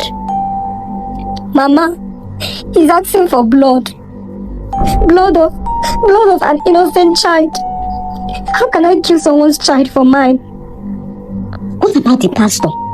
Mama asked inquisitively. The pastor is dead. He is dead. Sandra cried out painfully. Mama carried her hands on her head. She had warned her husband to let go of the land so many years ago, but he didn't heed her advice. All this wouldn't have happened if he had let go. If the popular pastor in the village just lost his life, then who was going to save them? Mama, I can't lose my family. You won't die. You won't die, Sandra said, hugging her husband and sobbing bitterly. While Mr. Bright just lay still, tears rolled down from the corners of his eyes. Sandra wiped off the tears that were rolling down the sides of her husband's eyes. You won't die. You won't die. I won't let anything happen to you, okay? She said convincingly to her husband, who just lay still without uttering a word. Mama, Sandra called out to Miriam, do you know of any strong witch doctor? I can't let anything happen to my husband, and I can't stain my hands with blood. I don't even know where I'm going to get the blood of an innocent child, Sandra said, wiping her tears. I think, yes, I have heard of a very strong witch doctor. I haven't visited him, neither do I know where he stays, but I know someone who can take me there. I've heard so much about his greatness. Mama, please, go and get him, please. Ask for where he stays. I want my husband to be well again, please. Mama immediately tied her head with a scarf, left to go and get the witch doctor. She left, leaving Sandra all alone with Mr. Bright. Mr. Bright was not happy that his mother was going to get a witch doctor. He only believed God was the only one who could get them out of the mess they found themselves. He only regretted acting in a haste. Only if I had followed this accordingly and not acted on impulse. Mr. Bright kept regretting his actions. He tried so hard to tell his wife to call his mother back, but he couldn't. He couldn't move any part of his body, including his lips. The more he tried, the more tears rolled down the sides of his cheeks. Sandra, who didn't get the signs her husband was giving, kept trying to wipe the tears off. But she couldn't help but join him, sobbing bitterly and hoping for the best. Miriam took quite a long time. It was already getting dark. Finally, Mama came with the witch doctor to the house. With the help of his helper, Mr. Bright was brought out of the room and laid on the floor outside the house. The witch doctor stared at Mr. Bright. He stood still for a while. Then he started making some incantations continuously. After a while, he lifted something which looked like a bone tied with red ropes. He carefully placed it on Mr. Bright's forehead. Immediately he did that, a strange whistle began to blow around the vicinity. The strange whispers could be heard all around the building. It got darker. Sandra knew the faceless man was coming, because the same thing happened earlier with the pastor. Show your face. Show yourself. The witch doctor said out loud and started making some incantations continuously. He began to blow some whitish powdered stuffs around the building. A strong wind carried the witch doctor high up and allowed him to fall on the ground. The witch doctor fell with a great thud to the ground. He quickly picked his things and took to his heels, running off like someone who had broken his legs. Please, we are sorry. I don't know where I can get the blood of an innocent child. Please show us your mercy. Sandra kept pleading in tears as the whistling and the whispers dispersed and everywhere became calm. Mr. Bright suddenly started shaking vigorously. Sandra ran to where her husband laid and tried holding him. Mr. Bright was not able to talk. His lips were bent towards a corner. Please, find a place in your heart to forgive my family for everything we are putting you through. I'm so sorry. Forgive me, Sandy, Mr. Bright said. Holy, please, stop it. Please, you are not going anywhere. What will become of me? If you want me to forgive you, then stand up. Stand up and let us go look for our princess, Sandra said, sobbing bitterly and dragging her husband by his shirt. Promise me you will run to God. Promise me you will never dedicate our daughter to that thing, Mr. Bright said slowly, while Sandra kept shaking her head and sobbing painfully. Mr. David wasn't at peace keeping Naomi. It was as if something was keeping him from returning Naomi. He wondered why he had become selfish. He was the one who knocked her down and also keeping her from her parents. He only wondered what her parents were going through. The school uniform, which disappeared mysteriously, was still a mystery to be solved to Mr. David. Tina, on the other hand, kept remembering what Deborah told her, and she also wondered why she couldn't bring herself to let go of Naomi, knowing fully well what a mother would go through when her child is missing. What if the little girl regains her memory? How will the girl see her when she finds out what she did? But then, why did God allow her to come into their lives? Why did he make the accident to affect her memory? Tina had so many questions, but no one to answer them. Mr. Bright coughed continuously, and blood mixed with some saliva flew out of his mouth. Miriam held her son, wiping off his mouth with her wrapper. White tears kept streaming down her cheeks. Then, an idea struck Sandra immediately. She can't sit around doing nothing and watching her husband die. Mama, do we have a Bible in this house? Sandra asked, wiping off her tears. Yes, I have one, yes. Miriam answered and ran into the house. She came out with a big Bible. Sandra collected the Bible from her and placed it on her husband's chest. She took his two hands and placed it on top of the Bible. Then tears began to roll down Sandra's cheeks. Father, I'm so sorry. I'm so sorry, Lord. Forgive your daughter. I lost my daughter and a part of me got missing too.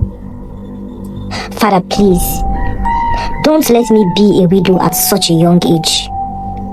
Please, oh merciful God. Sandra kept pleading with her hands also on the Bible, while crying out buckets of tears. The whistling and strange whispers came again, this time even louder than before.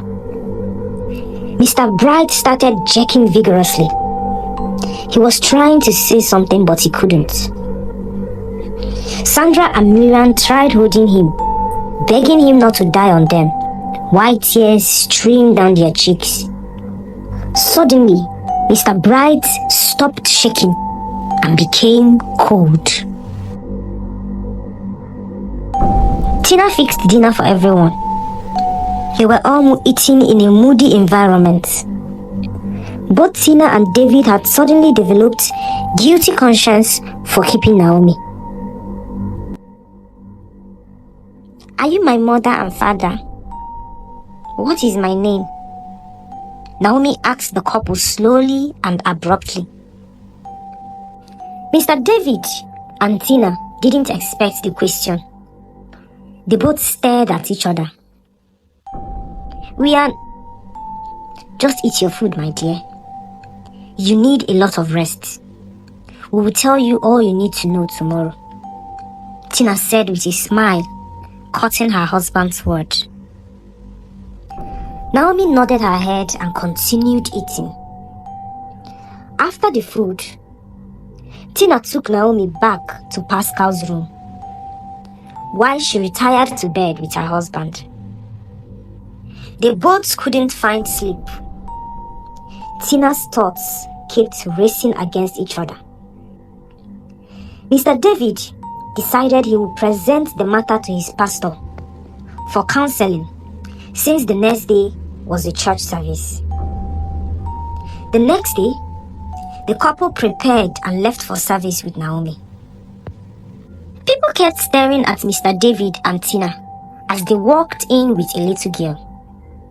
Many of them knew Pascal was no more and the couple had no child, so they wondered if they had adopted a child. Mr. David didn't want to leave Naomi in the children's section because of the stern warning the doctor gave him. During the worship time, a music minister had come to the church. During his ministration, he said God had sent him to come. He raised spirit-filled songs which sent the atmosphere changing and charging. Within a few minutes, both Mr. David and Tina had a feeling that something had left them. They began to have the sudden hunger to return Naomi back to her parents. When the service was over, Mr. David and Tina went to meet their pastor with Naomi. Mr. David narrated everything to the pastor. He also told him how the uniform with which he wanted to use to find Naomi's parents suddenly disappeared. His pastor, Jude, read some scriptures to the couple and told them that their decision to take Naomi back to her parents was the best.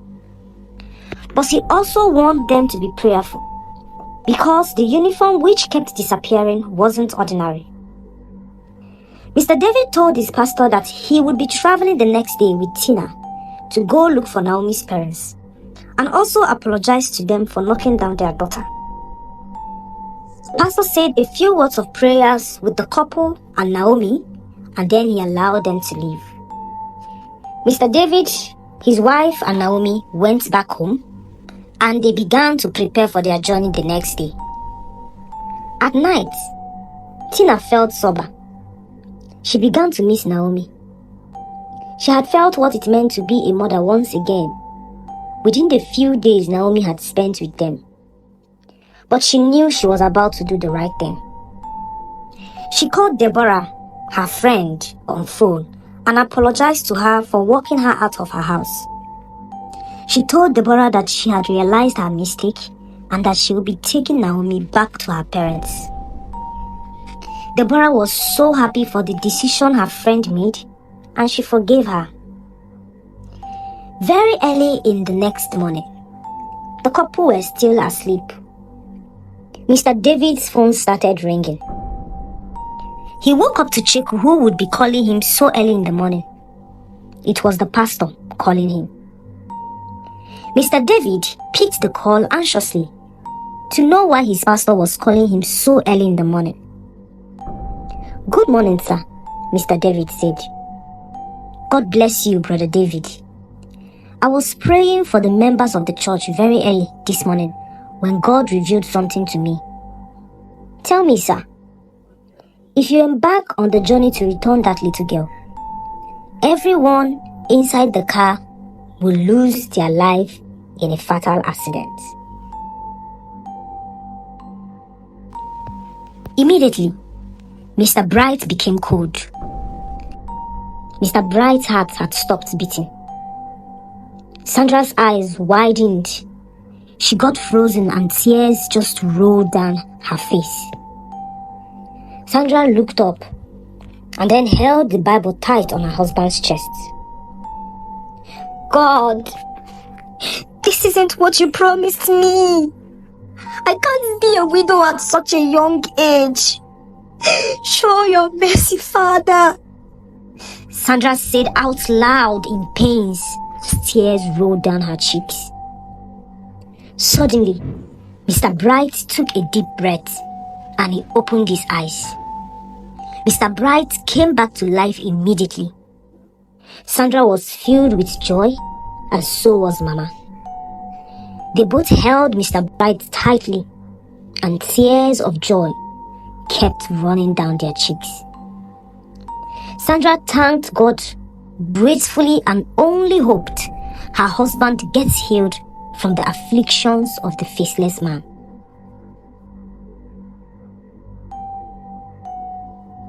So I shouldn't take her back?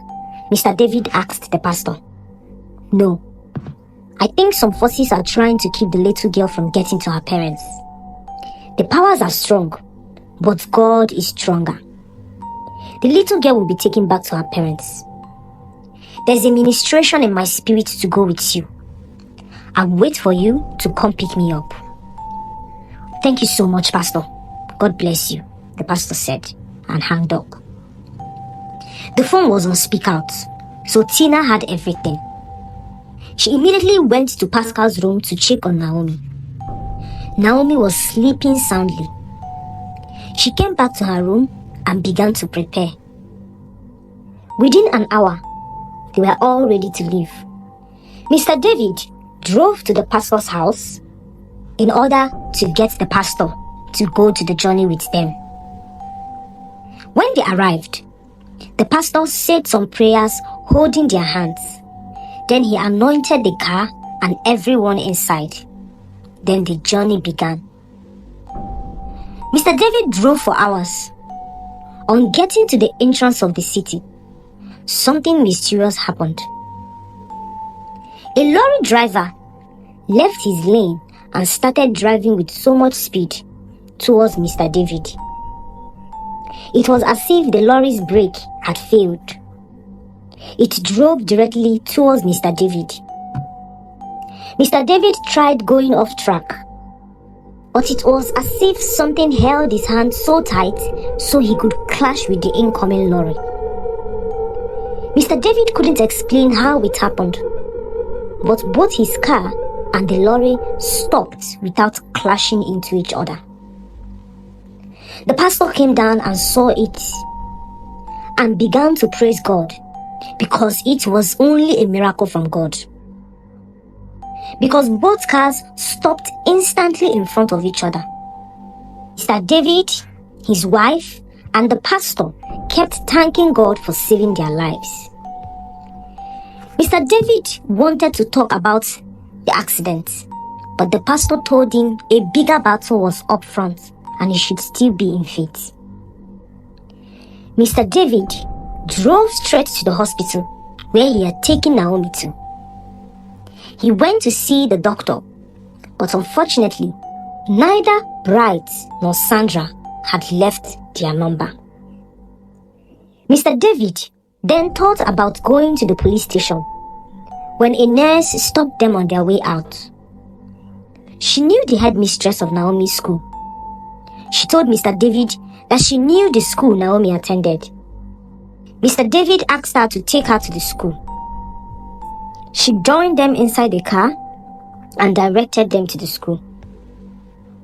School was still in session and the gate was locked. The nurse knocked on the gate. The headmistress opened the gate when the nurse said she was the one that was knocking.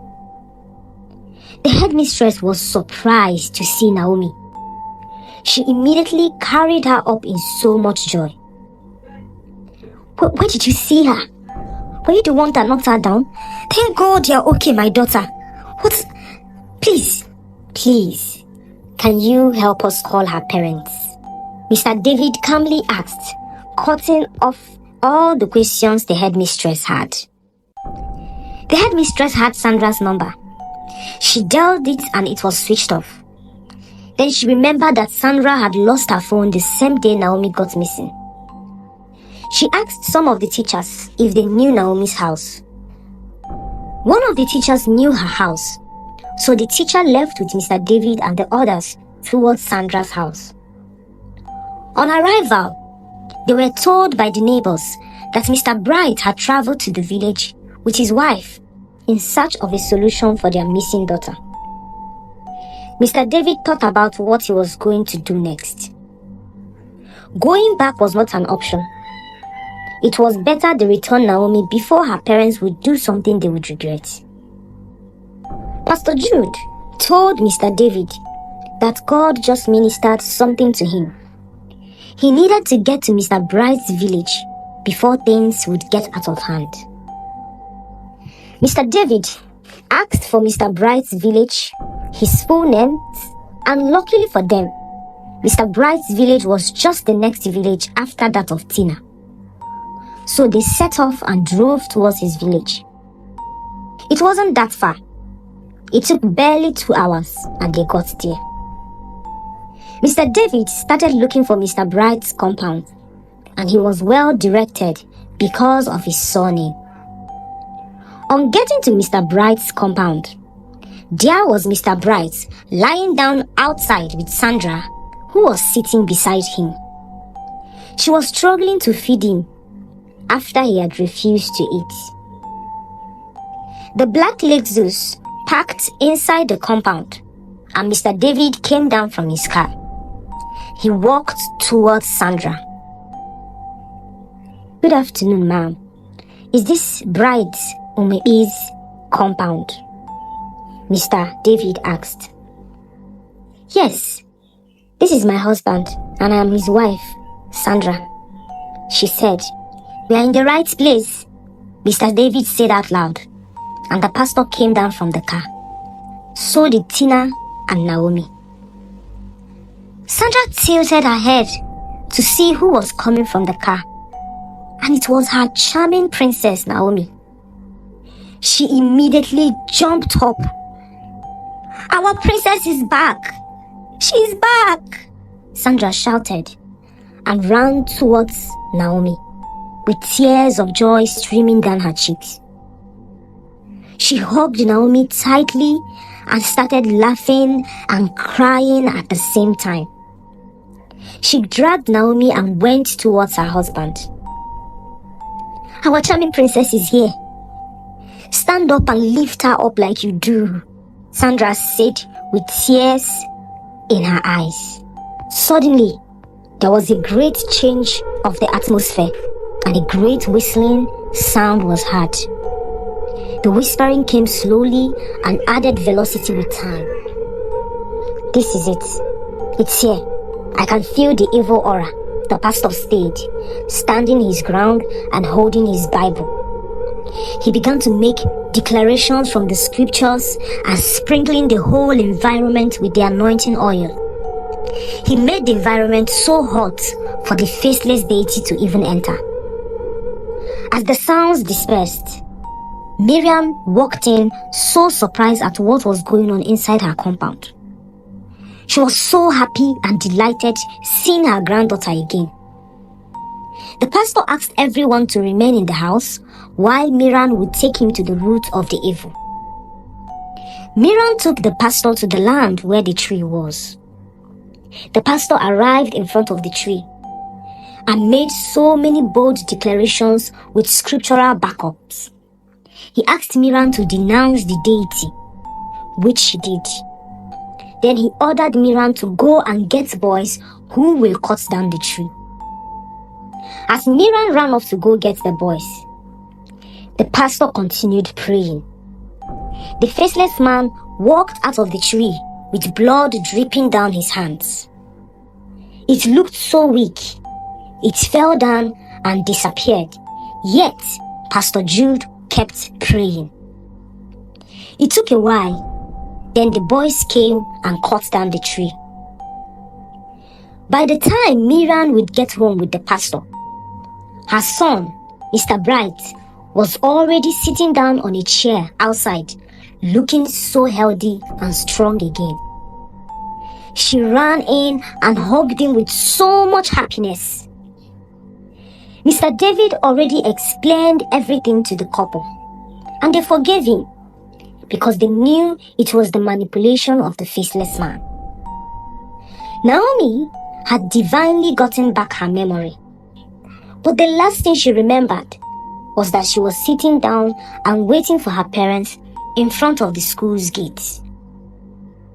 Pastor Jude told the family to always put God first and desist from idol worshipping, which can put the future generations at risk. Mr. David and his wife exchanged contacts with Mr. Bright and his wife, and they became family friends. Mr. Bright lost his job when he went back to the city because of his absence from work for days. Mr. David got him a better paying job with his connections. A year later, God blessed Mr. David and Tina with a beautiful baby girl who they named Pascaline. After 3 years, Mr. Bright had a son who he named Pascal, while Mr. David gave birth to another boy who he named Bright. Mr. David invited Mr. Bright for his son's dedication service. Mr. Bright and his wife, who now owned a car, courtesy of Mr. David, drove all the way to Mr. David's city to honor the invitation. During the sermon, the pastor talked about curses we may not know about, which keeps us in bondage, and also the importance of being good. Sandra and Tina were staring at their children with so much joy in their hearts. Who would have thought they would be the mothers of children again? The moral lesson of this story reminds us that sometimes decisions that we take because of greed or the need, the urge to hold onto material things might have effect in generations to come. But we must always remember that God Almighty still has power over all powers on earth. The end. Thank you so much for watching, and please do not forget to subscribe to our YouTube channel. If you enjoyed this story, give it a thumbs up, comment and share. Thank you, and God bless you.